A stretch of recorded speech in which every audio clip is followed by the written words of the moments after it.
नमस्कार, आप देख रहे हैं न्यूज 18 स्पेशल। मैं हूं आपके साथ रुचिका राज। बुलेटिन की शुरुआत महाकुंभ की खबर के साथ करेंगे। महाकुंभ में श्रद्धालुओं के आने का सिलसिला लगातार जारी है। आज महाकुंभ का 19वां दिन है और 19वें दिन भी श्रद्धालुओं की भारी भीड़ उमड़ रही है। सुबह 8 बजे तक 43,05,000 श्रद्धालुओं ने आस्था की डुबकी लगाई और अब तक 30 करोड़ से ज्यादा श्रद्धालु स्नान कर चुके हैं।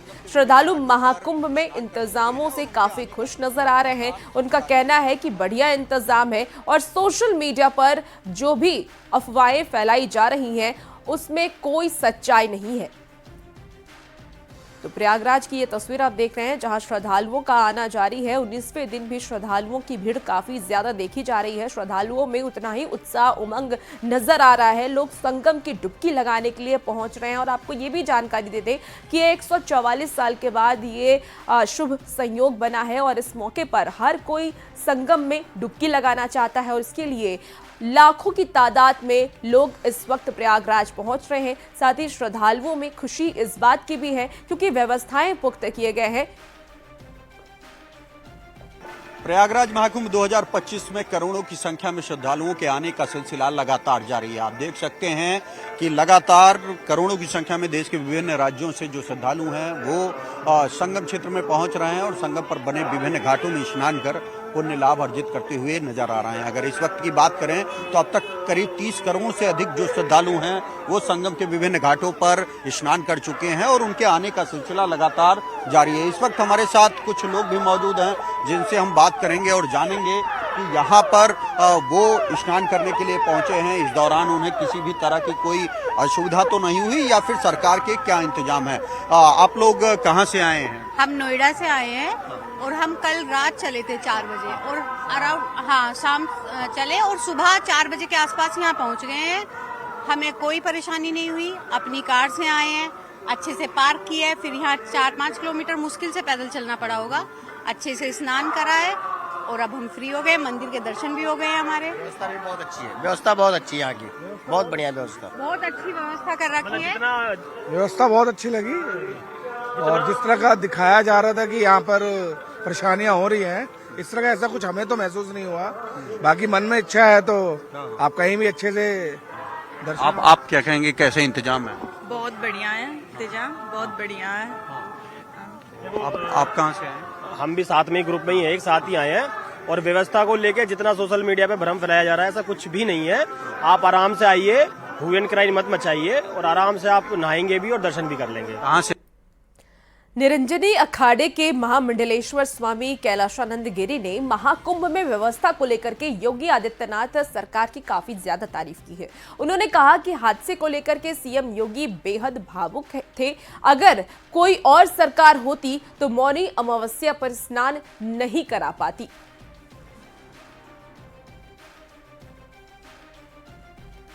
तो मौनी अमावस्या को जिस तरीके से भगदड़ मची और काफी ज्यादा संख्या में श्रद्धालुओं की मौत हो गई है, इसको लेकर के योगी आदित्यनाथ भी काफी भावुक है। उन्होंने एक वीडियो भी शेयर किया था और उसके जरिए उन्होंने ये मैसेज देने की कोशिश भी की कि कोई भी अफवाहें अगर फैला रहा है तो उस पर विश्वास ना करें। आप स्नान करने आए हैं और स्नान करें। और इसे ही लेकर के अब स्वामी कैलाशानंद गिरी ने महाकुंभ में व्यवस्था को लेकर के योगी आदित्यनाथ की तारीफ की है, योगी सरकार की तारीफ की। और योगी जी बहुत भावुक थे। मेरी फ़ोन पे भी उनसे बहुत देर बात हुई तो कल बहुत भावुक थे। बहुत मुझे लगता है कि सनातनी के दिल में ही यह भाव आ सकता है। और योगी जी तो साधु हैं, एक परंपरा के आचार्य हैं, नाथ परंपरा के राष्ट्रीय अध्यक्ष भी हैं नाथ संप्रदाय के। और मुझे लगता है कि योगी जी के मन में जो भाव आया वो भाव कट्टर सनातनी के मन में आ सकता है। और इसकी बिल्कुल जुडिशली इसकी जो जांच है वो जुडिशरी जांच होनी चाहिए। क्योंकि जहां तक मेरा मानना है आज करोड़ों करोड़ जनता की श्रद्धा, करोड़ों करोड़ सनातनियों की श्रद्धा आस्था कुंभ को लेकर के है। निसंदेह हमारे योगी आदित्यनाथ जी, हमारे आदरणीय प्रधानमंत्री नरेंद्र मोदी जी, गृह मंत्री जी अत्यंत संवेदनशील हैं कुंभ को लेकर के, इसमें कोई दो राय नहीं है। और उनके कारण ही यह संभव हो पा रहा है। और योगी जी के कारण जो कल अखाड़ों का स्नान हुआ वो किसी और के कारण नहीं हो सकता था, ये भी बड़ी बात है। अगर योगी जी के जगह पर कोई और होता आज तो मुझे लगता है यह संभव नहीं था, यह संभव नहीं था। और मैं आचार्य होने के नाते ये बात कह रहा हूँ कि सभी अखाड़ों ने एक साथ एकजुट होकर के सरकार का समर्थन किया और आम जनमानस का सहयोग किया, जो सनातनी है उनका सहयोग किया। और सनातनियों का सहयोग करना ही साधु संतों का धर्म है, कर्तव्य भी है और आवश्यक भी है, तीनों बातें। गुजरात के जूनागढ़ से एक परिवार नंगे पांव चलकर महाकुंभ पहुंचा है। महाकुंभ पहुंचे इस परिवार से न्यूज 18 संवाददाता अमित गंजू ने बातचीत की है, आप भी देखिए।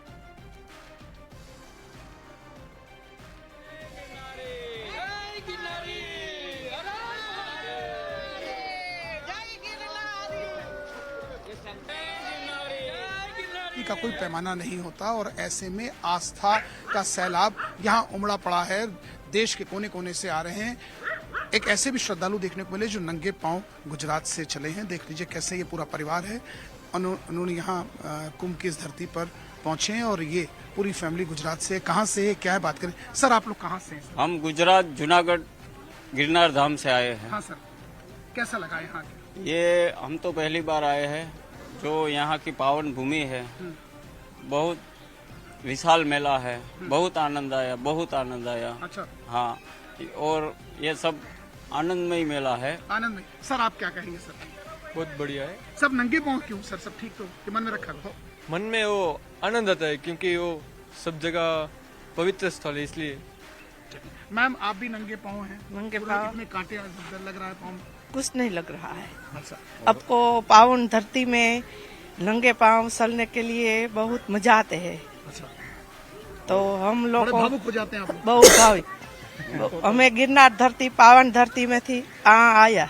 अच्छा। मैंने बहुत हिंदी ओसु फावे। अच्छा ठीक है। सर आप बताइए कैसा लगा यहाँ? ये सत्य सनातन का धर्म का मेला है। हाँ। और ये नंगे पांव इसलिए चलना चाहिए यहाँ पे। हाँ। क्योंकि यहाँ पे साधु संतों की रज जमीन में स्पर्श करती है, देवता यहाँ पे चलते हैं जिसके ऊपर हम पैर लग के चप्पल से नहीं चल सकते हैं।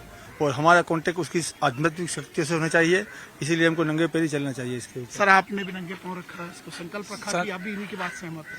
जहाँ संतों की धरती हो वहाँ नंगे पांव ही आना चाहिए, वहाँ पावन धरती का कोई मतलब नहीं रहता। तो आपने देखा, इनका कहना है कि साधु संतों की धरती, यहाँ साधु संत इस धरती से होकर निकलते हैं और ऐसी धरती पर ये पैर रख के चले, ये कहीं ना कहीं ये शोभा नहीं देता। ऐसे में देखा जा सकता है कि ये नंगे पांव वहां से अपने गुजरात के जूनागढ़ से चले हैं ये लोग और ये पूरा परिवार चला है। इनका कहना है कि ये अपने परिवार को लेके यहाँ आए और यहाँ आके ये प्रसन्न दिखे।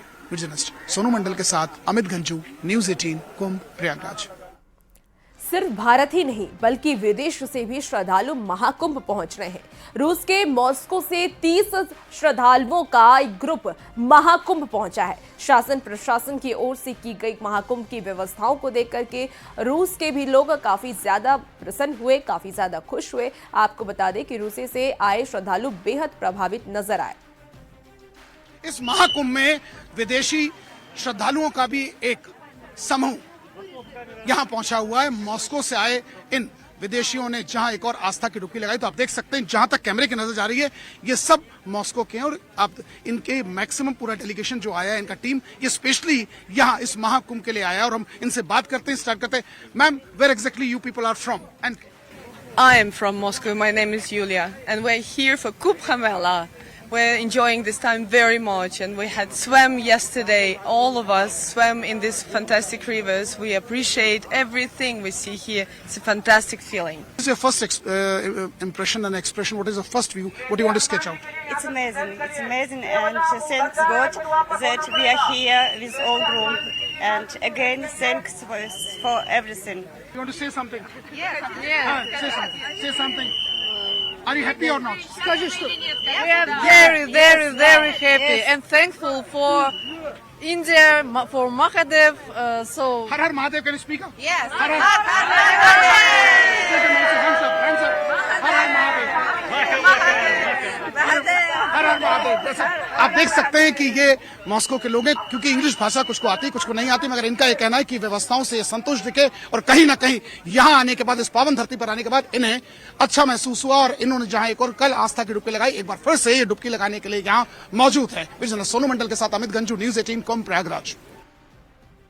महाकुंभ क्षेत्र में गाड़ियों की एंट्री पर बैन लगाया है, लेकिन अगर आप इन हालात में पैदल नहीं चलना चाहते हैं तो इसके लिए भी एक विकल्प मौजूद है। यहां आप बाइक की सवारी कर सकते हैं, महाकुंभ क्षेत्र के करीब पहुंच सकते हैं और लोग इसका भरपूर फायदा भी उठा रहे हैं। तो तस्वीरें आप देखिए, कहाँ बाइक से लोग सवारी करते हुए नजर आ रहे हैं, क्योंकि कई बार लोग जब दूर से आते हैं और वो चल नहीं पाते हैं तो उनके लिए ये नई व्यवस्था की गई है। अब आप बाइक की सवारी करके आराम से संगम के तट के सामने पहुंच सकते हैं, क्योंकि बहुत सारी लोगों की ये शिकायत भी थी कि काफ़ी ज़्यादा उन्हें चलना पड़ता है और इससे काफ़ी ज़्यादा वो परेशान है, और ख़ासकर बुजुर्गों को लेकर के ये व्यवस्था की गई है। तस्वीरें आप देख पा रहे होंगे, प्रशासन की ये खास व्यवस्था है जहां बाइक का इंतजाम किया गया है और बाइक से अब श्रद्धालुओं को संगम के तट के सामने पहुंचाया जाएगा। प्रयागराज रेलवे स्टेशन से उतरने के बाद, बाहर आने के बाद आपके पास सबसे पहले जो लोकल सवारी मिलेगी वो है बाइक, क्योंकि बाइक के लिए अभी अलाउ है। आप संगम क्षेत्र, महाकुंभ क्षेत्र तक, उसके आसपास तक पहुंच सकते हैं। तो बाइक अभी तक कहां तक अलाउ है? ये चुंगी तक। चुंगी तक? वहां से कितना दूर होगा संगम? वहाँ से 1.5 किलोमीटर। 1.5 किलोमीटर, मतलब वहां तक आप पहुंचा सकते हैं? जी जी जी। तो कितना यहाँ से किराया ले रहे हैं? 50, 60, 70 एक सवारी? जी जी। तो बाइक सवार, मतलब बाइक का एक सहारा है लोग? जी जी, और कोई सहारा नहीं। तो ये देखिए कि कहते हैं कि बहुत अच्छे सुविधा आप मिल गए। हाँ, हम 10 घंटे से पैदल चल रहे हैं। हाँ, ऐसे करते हैं। हाँ, अब इन लोगों को वहाँ पहुँचाएंगे, कोई साधन तो है नहीं वहाँ के लिए। आप काहे मुंह छुपाए भाई, क्या हुआ? हाथ ऊपर कर रखा, उंगली लगी, चोट लगी। अच्छा, एक मैं ये कहना चाह रहा हूँ कि अभी पैदल चलने से कम बच जा रहे हैं बाइक की वजह से। बिल्कुल बिल्कुल। हाँ जी, बाइक से बहुत सुविधा हो रही है हमें, और ये बाइक अपना जहाँ अंदर से अंदर वहाँ से छोड़ के आ रही है, कोई दिक्कत नहीं होती। तो आप लोग ऑनलाइन बुकिंग किए हैं या यही पे आगे सुविधा मिली है? आया हमें पता नहीं था, उन्होंने पूछा हाँ बाइक की सुविधा यहाँ पे चालू हुई, आप चलिए। अच्छा, मतलब आप लोग इंडिविजुअल बाइक सवार हैं? मतलब आपकी इंडिविजुअल बाइक है या कोई कंपनी से है या ओला, उबर या किसी? रैपिडो से, तो वो वहाँ तक पहुँचा देते हैं। तो सबसे बड़ी बात यह है कि बाइक का सहारा है लोगों को। टू व्हीलर्स है, कम जगह घेरती है, ट्रैफिक कम जाम करती है, और इसकी वजह से यहाँ पर आप देखें कि आगे भी कई ऐसे बाइक वाले हैं जो यहाँ से लोगों को ले जा रहे हैं और वहाँ तक छोड़ेंगे, जहाँ तक पहुँचने के बाद आपको सिर्फ 1 या 1.5 किलोमीटर ही पैदल चलना होगा, वो भी महाकुंभ क्षेत्र के अंदर। तो एक राहत की बात है कि बाइक से आप सवारी कर सकते हैं और ज्यादा पैदल चलने से बच सकते हैं। महाकुंभ में हाथरस के चरण सिंह काफी मशहूर हो रहे हैं। लोग उन्हें गिटार वाले बाबा भी कह रहे हैं और गिटार वाले बाबा के नाम से संबोधित भी करते नजर आ रहे हैं। आपको दिखाते हैं कि किस तरीके से वो अपने गिटार की वजह से आकर्षण का केंद्र बने हुए हैं। चरण सिंह इनका नाम है। चरण जी, हाथरस के आप रहने वाले हैं, कैसे ये गिटार वाले बाबा आपका नाम पड़ा और आप भजन ही गुनगुनाते हैं सिर्फ? श्री राधे गोविंद अरे मन राधे गोविंद, बांके बिहारी पिया चुरा रे दिल मेरा लिया, श्री बांके बिहारी पिया। और क्या बताएंगे अपने बारे में? कितने साल के हैं आप? मैं 70 साल की उम्र है। क्यों ऐसा गिटार लेकर के साथ क्यों चलते हैं? भगवान की भक्ति में, राम की, कृष्ण की भजन सुनाता हूँ। क्या कोई कारण है आपका भक्ति में लीन हो गए? भक्ति में लीन है। साधु बन चुके हैं? हाँ जी। पहले क्या करते थे? खेती करते थे। खेती छोड़ दी अब? हाँ, खेती छोड़ दी, बच्चों को दे दी। सब बच्चों को दे दी? हाँ। तो अब ऐसे ही मेले घूमते रहते हैं? नहीं घूमते हैं, घर जाते हैं और घर पे भी रहते हैं और भजन भी गाते हैं। ये गिटार आपके साथ हमेशा रहता है? हाँ जी। क्या सुनाएंगे? कोई एक छोटा सा भजन सुनाइए। राम दस रथ के घर जन्मे घराना, हो तो ऐसा हो राम दशरथ के घर जन्मे घराना, हो तो ऐसा हो। महाकुंभ हादसे की जांच के लिए बनाई गई न्यायिक आयोग जांच टीम आज दोपहर प्रयागराज पहुंचकर अधिकारियों के साथ बैठक करेगी और साथ ही टीम हादसे की जगह का मुआयना भी करेंगी और हादसे की वजह जानने की कोशिश करेगी। इलाहाबाद हाई कोर्ट के रिटायर्ड जस्टिस हर्ष कुमार की अध्यक्षता में ये टीम बनाई गई है। आपको बता दें कि पूर्व आईपीएस वीके गुप्ता और पूर्व आईएएस डीके सिंह इस टीम में शामिल हैं।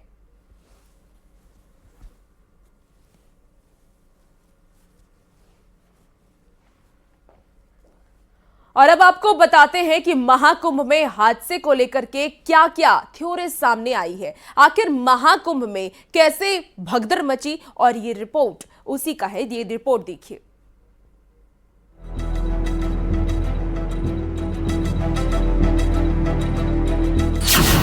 महाकुंभ क्षेत्र में क्या हुआ,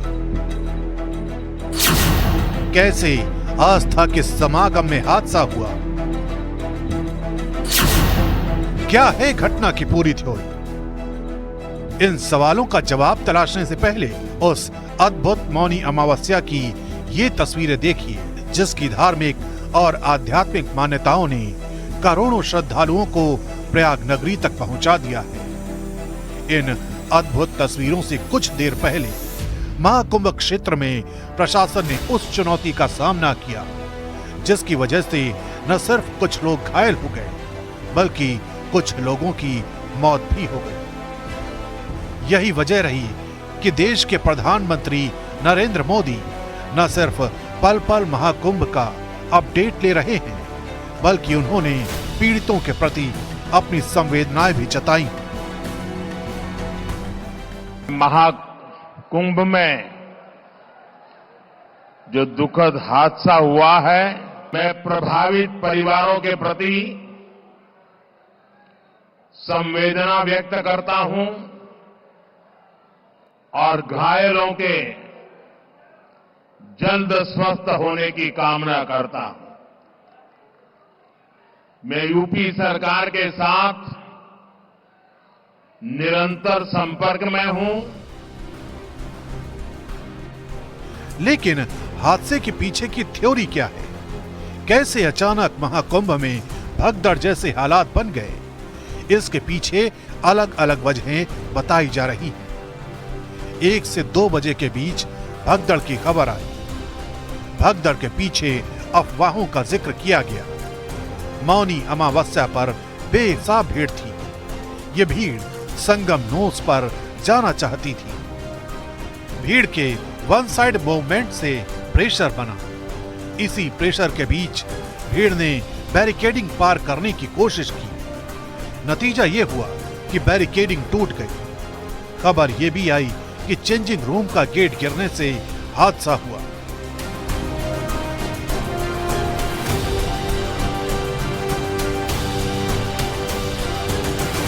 आसपास के जिलों से, दूर के जिलों से भीड़ आई है। हम लोग पूरे रात शाम से ही सारे हमारे अधिकारी भीड़ नियंत्रण में लगे हुए हैं। काफी भरे हुए घाट, विभिन्न घाट चल रहे हैं और लोग सकुशल स्नान कर रहे हैं। एक तरफ प्रशासन इस चुनौती से निपट रहा था, तो दूसरी तरफ ट्रेनों के परिचालन को लेकर सोशल मीडिया पर भी अफवाहों का दौर चलने लगा। हालांकि सच क्या है, ये नॉर्दर्न रेलवे के सीपीआरओ हिमांशु शेखर उपाध्याय ने साफ किया। कैंसिलेशन की बात छोड़िए, हमें तो आज ज्यादा ट्रेन चलाना है, तो ये बात कहना कि ट्रेन कैंसिल कर दी गई है, ये पूरी तरह अफवाह है, कोरी अफवाह है। और जो भी इस तरह की अफवाह फैला रहा है, मैं आम लोगों से अपील करूंगा कि इसमें जरा भी ध्यान न दें। फिलहाल प्रशासन मुस्तैदी से मेला क्षेत्र की निगरानी कर रहा है और लगातार लोगों से अफवाहों पर ध्यान न देने की अपील की जा रही है। कुंभ मेले में 19 जनवरी को आग लगने की घटना की मजिस्ट्रेट जांच करेंगे। आपको बता दें कि जिला मजिस्ट्रेट महाकुंभ नगर विजय किरण आनंद ने जांच का आदेश दिया है। बता दें कि मेले में 19 जनवरी को आग की घटना सामने आई थी और एक सप्ताह में जांच रिपोर्ट सौंपने का आदेश भी मजिस्ट्रेट की तरफ से दिया गया है। सेक्टर 19 के मोरी मार्ग पर गीता प्रेस गोरखपुर और अखिल भारतीय धर्म संघ के शिविर में आग लगी थी। आग से कई कॉटेज और झोपड़ियां जलकर राख हो गई थी। हालांकि इस घटना में किसी तरह की कोई जनहानि की खबर नहीं आई थी।